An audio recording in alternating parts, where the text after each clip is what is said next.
Once again, here's Mark Haney. And welcome back. We are here with Linda Chock, administrator of the Sacramento Entrepreneurship Academy. How you doing this morning, Linda? Great. Thank you for having me today. You bet. Now, you got up and worked out, and then you decided to make the trip over here to Sacramento, the KSTK Absolutely. Studios. Thank you Spread the entrepreneurial love. Love it. Love it. Now, you guys have the Sacramento Entrepreneurship Academy. If I was a student, walk me through what it would be like to be a student at the Entrepreneur I'll Academy. give you the nutshell version. Okay. Essentially, we teach people how to start their own businesses. It's an application process. We interview each applicant, and once we've accepted the class, I always say, people ask, well, how many are in each class? We typically have between 18 to 25 fellows. Okay. But if we only had 10 qualified applicants, it'd be a class of 10. We want this to be an environment where, they're committed, very entrepreneurial minded. So at the beginning of the year, the fellows form their own teams. Then they either brainstorm a business idea, or there are occasions when somebody comes in with a business idea that they already have. They'd like to move forward with that. So they'll rally a couple people like, hey, I have this idea. Do you want to get behind me? So once they have their idea throughout the program, they create a business plan. So we have our sessions on Saturday mornings from 8:30 a.m. till 12:30. And at the Saturday sessions, we have 2 to 3 guest speakers come in each week and address various topics that correlate to where the teams are at in the business plan process.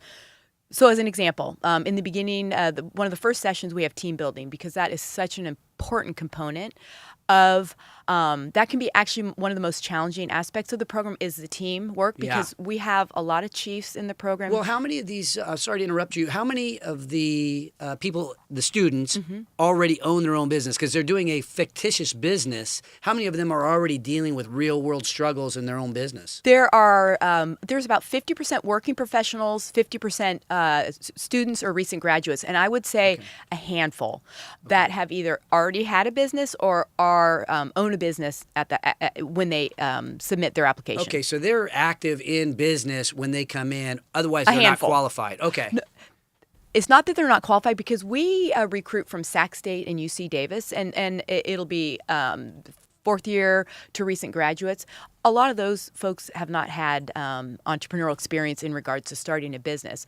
We accept those that have had businesses, or those that are entrepreneurial minded, but they just really need the tools to move forward. So then the groups, they form together as teams, and then they build their own businesses, fictitious type, mock business. Or mostly mock businesses. Very few move forward because that's not our expectation. It's about gaining the tools of how to put a business plan together, how to put a deck together. Okay. So at the sessions, we have 2 to 3 guest speakers come in each week and address the topics. The business plan is submitted in April, and 1 week after that, we have something called the business plan presentation session, and it's an opportunity for the teams, similar to if you're trying to get VC funding. You do a 10-minute pitch in front of a panel made up to 8 to 10 board members, friends of the academy, and then there's a 20-minute Q&A. So, and it's no white gloves. I mean, it's honest feedback, which can be challenging or difficult maybe, but they learn so much from that process. How many of your students go on to start businesses or try to go get something going in the business where they might need to be able to use a pitch like that? Right. Well, we have over 700 graduates. This is actually our 30th year, which we're really excited about. And percentage-wise, it's kind of difficult for that because most of our board members encourage the recent graduates, don't start a business right away. Go work for a startup, get paid to learn how it's done. And whether in 2 years, 5 years, 15 years, when you're ready at that point, reconnect, come back in, throw ideas off of board members or alums. And so, I mean, well over 50%. Wow. Now, talk to us about your board. I know you have an extremely strong board of directors. Yeah, we have a unique board. Most board members get paid to sit on a board. We're a nonprofit organization, and our board members not only give of their time, whether it be mentoring, guest speaking at one of the Saturday sessions, but they also give monetarily because that helps offset the cost of the program for the fellows. We don't want somebody not to participate due to any financial constraints. We encourage everybody.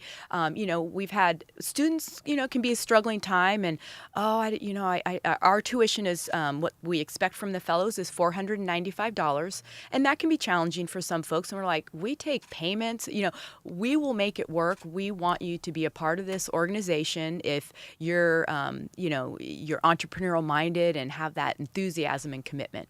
And talk to us about some of the success stories. You and I have shared a few names, but give us an idea of what we could expect to see in terms of success stories. Well, this is a great story. Scott Syfax, I know he's been a guest on the program. He was actually our first applicant ever. Wow. 1985, he heard about the Sacramento Entrepreneurship Program. He was going to Sac State, and he didn't have a great GPA, but he's like, I'm going to apply. He got in, and the rest is history. He's with the Nehemiah Foundation. He started Nehemiah Emerging Leaders Program. He's one of our board members and a great supporter. And his son just went through our academy last year. How did he do? Fantastic. He walking in Dad's footsteps a little bit, huh? Absolutely. Very cool. So this year, you guys have a program coming up this year. It runs for a season, is that correct? For a season, yeah. This is the first year. Typically, we went from September through May because we followed the academic calendar because the majority of our students were from the campuses until about 8 years ago when the economy started tanking. We started getting applicants from working professionals. And we're like, wow, but you know what? You don't ever age out of being an entrepreneur. Yeah. So also we got feedback they want to tighten up the time frame. So this year we're starting our program on January 9th. It goes through mid-May. We are accepting applications right now. You go to our website, clink.org, submit an application. We'll get in touch with you for an interview. We are accepting applications through mid-December. Okay. And just thinking about I've started a lot of businesses, and it seemed like every time I started a business, the business plan ended up changing dramatically. Now, in your instruction, how do you deal with that's just a reality for most businesses? Absolutely. How do you deal with that in terms of instruction for your students? Right. Well, that's great because when the teams turn in their business plan, they have 1 week to go before they do their presentation. There's always changes. It's always evolving. So what we'll have them do is, the financial aspect can be the kind of the hurdle for some of the teams. And what we say is, hey, from when you submit it on Friday till the following Saturday, just print out what your updates are, and then we'll hand them out to the panel. Do businesses, the mock businesses, ever turn out to be legitimate businesses? A handful have. I think what can happen is you have 2 to 3 team members up to 4 members, and once they've gone through the process, there might be 2 that want to move forward, none. But that's our expectation isn't like you better create a business to move forward. If it happens, fantastic. But we've had a couple of our team members be invited to the Sacramento Angels events where they'll handpick a few business ideas to pitch to their members, and that's a huge honor. So the relationships that are built in the academy are unmatched. Well, honestly, what the tools you gain are fantastic, but what I have witnessed through the years is the networking opportunity, because you have an opportunity to get face time in front of not only our board members, but their peers, their associates. And once you build those relationships, you have them for a lifetime. I have people contacting the office all the time. Hey, I want to reconnect with Jim Corbett. He's our founder. I want to reconnect with Gary Hudson, and I have an idea and I want to throw it out to them. So you have that for a lifetime. You obviously have a ton of passion for your business, for your operation. Where does that come from? You know what? I am not entrepreneurial minded at all. But what I get out of it is, one thing, it's wonderful when you interview a candidate, and to watch them, the growth throughout the whole program. That's fantastic. But we have 2 to 3 guest speakers each week, and I have learned so many life lessons from these entrepreneurs. And I go home to my family, I'm like, oh my goodness, when I first heard about the organization, and I got to meet some of the board members, I'm like, oh my goodness, these people, they're so successful, they must hit home runs all the time. But one of the first sessions I sat in on, Charlie Soderquist, he said 3 out of 4 of my ideas suck. You need to know when to cut them loose. I'm like anybody else. I put my pants on one leg at a time, and I'm like, wow. I mean, they're amazing, and they give back. They are so jazzed. They get more, honestly, from the experience, I think, than the fellows. Now, on a personal note, you're into CrossFit, you're into working out, you're doing all kinds of stuff. You've got kids that are athletes. How much do you think athletics and what you learn in sports transfers over to the business world? Huge. It's dedication. It's self-initiated. It clears your mind. I always said, I have 4 kids, and when they were all little, it was my 1 hour a day that, I don't know, it's a mental health, a mental health thing for me. And, I do feel it goes hand in hand. Linda Chock, thank you very much for joining us this morning. I also want to thank Dr. John Jackson. They are working on developing the next generation of entrepreneurs in our region. And I want to thank sponsor Richard Botkin of Stifel Financial. Richard and Clay Evans will be on the show in a few weeks, and these guys provide unique insights and approaches in wealth management. Also, Richard is a great friend of mine. He's a former Marine and someone that I would trust my life with and my money. So I want to talk a little bit about next week. We'll have the founder of Max Preps, Andy Beal. Max and his company are based out of El Dorado Hills, and he successfully built a company that was eventually sold to CBS Sports. It's quite a story, and it's coming up on next Saturday. After the break, I will be sharing some closing thoughts about discovering your gifts, and even if you've discovered your talent and you're chasing your dream currently, I have a message that's directed right smack dab at you. And we'll be back after a few words from our sponsors. Once again, here's Mark.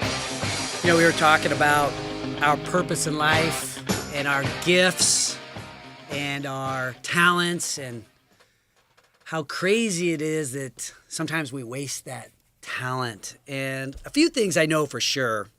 Just being 52, you end up picking up a few things. One thing I know for sure is nobody is gifted at everything. Nobody is gifted at everything. And everybody can be gifted at something. Nobody's gifted at everything. Everybody has some gifts inside. And sometimes you just got to figure out a way to uncover those gifts, unbury them.